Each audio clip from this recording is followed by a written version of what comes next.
Mississauga and Canada have shared similar paths, from its early beginnings through its growth to the modern land.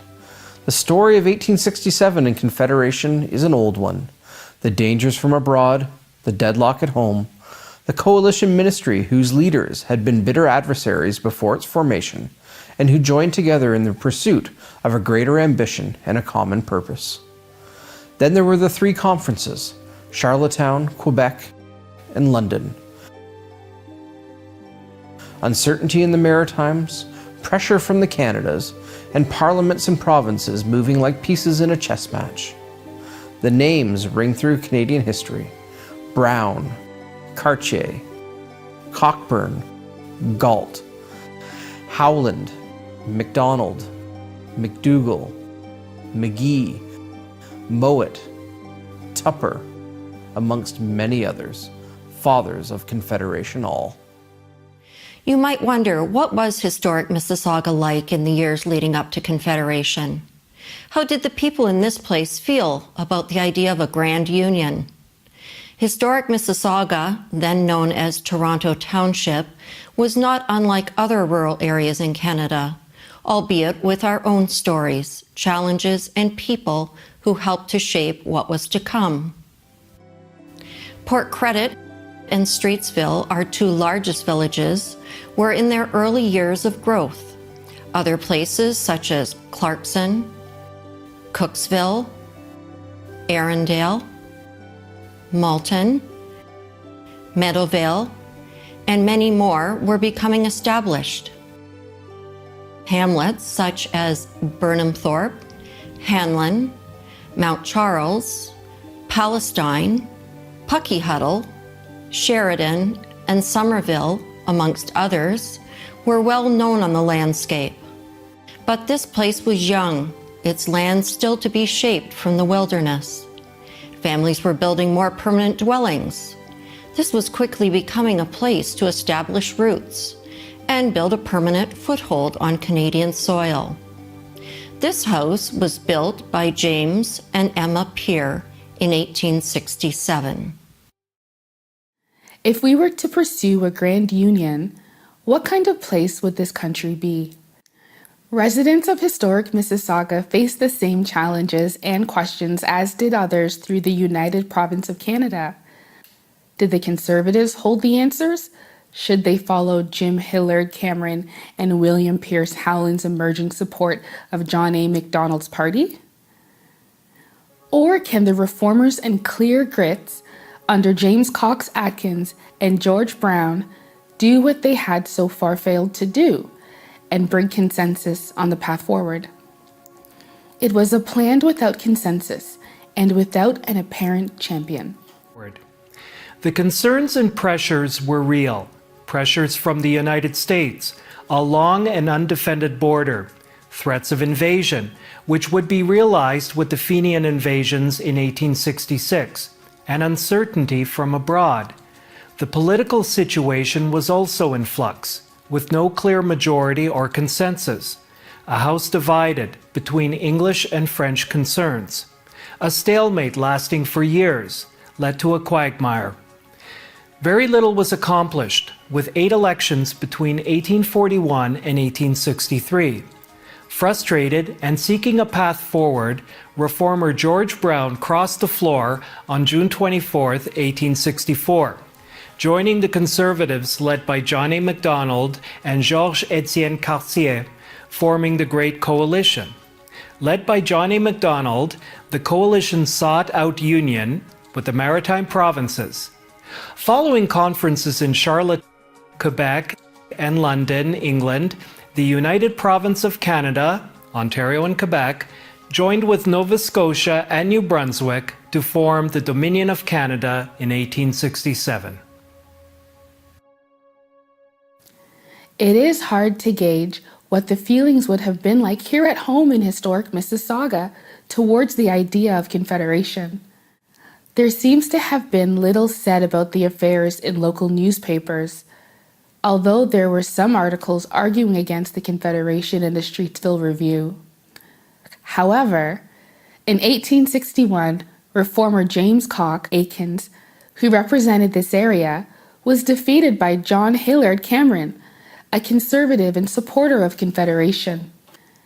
Another local representative, William Pierce Howland, would also cross the floor and join the Conservative Party, later becoming a father of Confederation. In 1927, the Dominion of Canada was 60 years old, and it was time to celebrate the country's accomplishments. According to the Port Credit News, Canada's landmass had grown since Confederation to equal 1/3 of the British Empire. Its population had tripled, and the country had prospered in every way. Men and women who had lived in Canada since 1867 were to be given a place of honor in parades and other events. School children had a prominent role since they were future citizens of what was to be an even greater Canada. In Port Credit, the Diamond Jubilee Committee planned an elaborate celebration for Friday, July 1st. Toronto Township held its Jubilee celebration in Cooksville on Saturday, July 2nd, with a school children's parade, followed by a flag raising and baseball, races, and football in the afternoon. From the local and seemingly quiet acceptance of Confederation in 1867, by 1927, historic Mississauga celebrated. Historic Mississauga had also grown since Confederation. Villages became towns. Population had increased dramatically after the First World War, and a new industrial businesses such as the Cooksville Brickyard and the St. Lawrence Starch Company had ushered in a new era of growth. In 1967, Toronto Township was well on the road to incorporating as the town of Mississauga, which became official on January 1st, 1968. But 1967 saw the selection of the name itself. We could have been Sheridan, amongst many other possible names. By 1967, historic Mississauga was a booming suburban municipality, with town and city status mere years away. Our population had increased dramatically to over 140,000 people, with increases projected every year. Local industry was expanding, welcoming the likes of the Clarkson Oil Refinery, Texaco Refinery, St. Lawrence Cement, and Orenda Engines, amongst many other industrial and economic giants. The Malton Airport had become the Toronto International Airport, undergoing a large expansion, and highways like the 401 and the QEW snaked through the landscape. 1967 also saw the opening of our first recreational centre, Huron Park, as well as marking the centennial of Canadian Confederation. Toronto Township was not going to let the moment pass without commemoration. Toronto Township put on a good show in 1967 to mark Canada's centennial. There was a centennial torch at the town square, Confederation caravans, a centennial soiree, a beauty pageant, parades, fairs, and the unveiling of an Ontario Heritage plaque honoring our father of Confederation, Sir William Pierce Howland. There were also special festivities hosted at the newest facility, Huron Park, that ran for 3 days. 1967 also saw the opening of our new museum, the Lewis Bradley Pioneer Museum, now the Bradley Museum. In 2017, Canada marked the 150th anniversary of Confederation.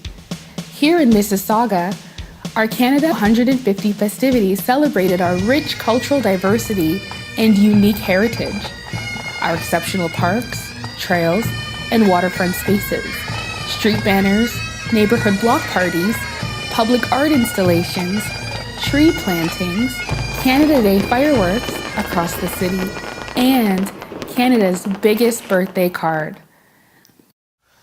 Canada 150 was a tremendous opportunity to celebrate our country and our city. Together, we mark this important milestone of Confederation and the founding of our respected country. We reflected on our country's history and looked forward to the future. Mississauga has grown from farm fields and fruit trees into a vibrant, prosperous, and thriving place where people want to live. Looking back over the past 150 years, Mississauga and Canada have come a long way, and we have much to be thankful for. Truly something to be proud of and to celebrate.